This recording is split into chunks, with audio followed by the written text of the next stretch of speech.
Hi there, hope you're having a good day and welcome back to another video. And this one is another updated list. We're going to be going over the best low-top basketball shoes of 2022 with an emphasis on those released in the second half of the year.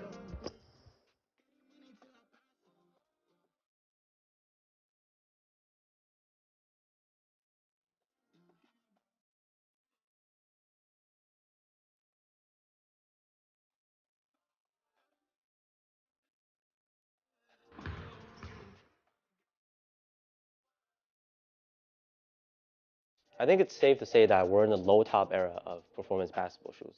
I mean, generally, you see the major brands make more low-cut than mid or high-cut shoes nowadays. For me personally, I actually prefer to play in low tops because of the core feel and mobility. That's also why I love playing in Kobe so much, just like many others. I did play in the 2 and 3, but the Kobe 4 was what changed everything for me. Anyways, there's a lot of great low-top options released this year.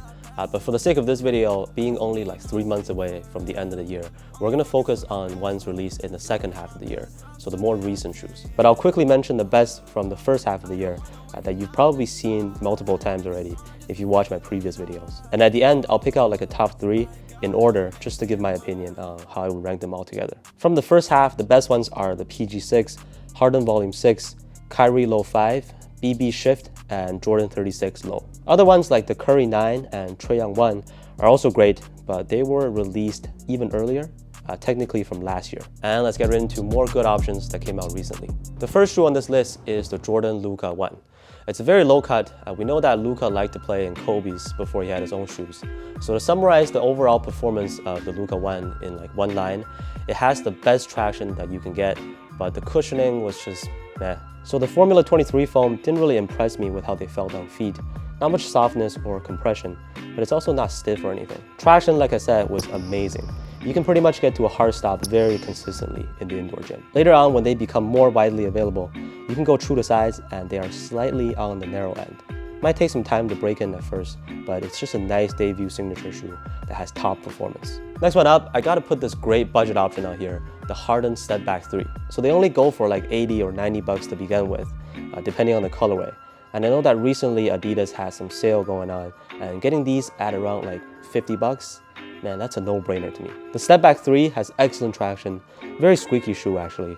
Cushioning obviously won't be able to compare against the Harden Volume 6, but for its price, I would say more than satisfactory. And more importantly, this shoe also has good stability and support, a nice lockdown to secure your feet, so I gotta have these as one of the better low tops this year. Moving on, let's talk about some low top Puma hoop shoes.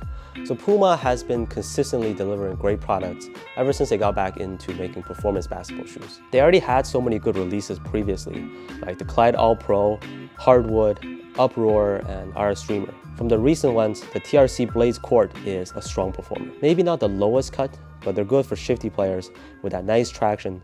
Cushioning is decent too, and they are very bouncy, will help in attacking the rim too. Best part yet is the fact that they are one of the lightest Puma hoop shoes.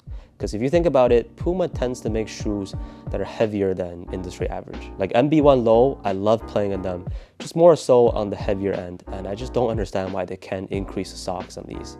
So I'll just keep it short on those. The Court Rider 2 is also a great shoe, very low cut and really low to the ground feeling on the court. Again, also on the heavier side, but they're a great budget option from Puma at around 100 bucks. Okay, so one more shoe that I must put on this list is the Nike Zoom Freak 4.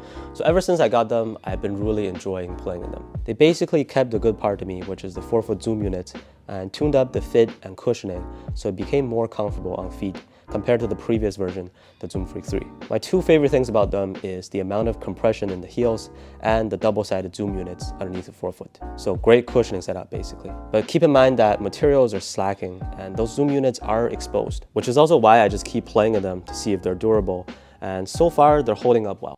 So looking back at all these great low-top shoes released this year, if I have to pick out a top 3, trust me, I thought about this a long time before I'm saying it now, because it is tough to pick.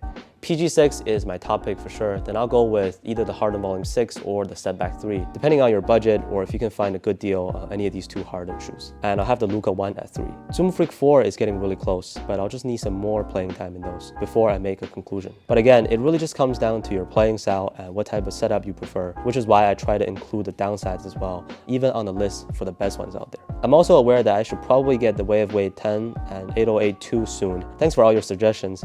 Just might take a bit because because even after I get them, I gotta put some time into using them first. But that concludes this list for the low top meta. Let me know your picks in the comments. Also, please feel free to share your experiences playing any of them. Thank you so much for watching, and I'll see you on the next one.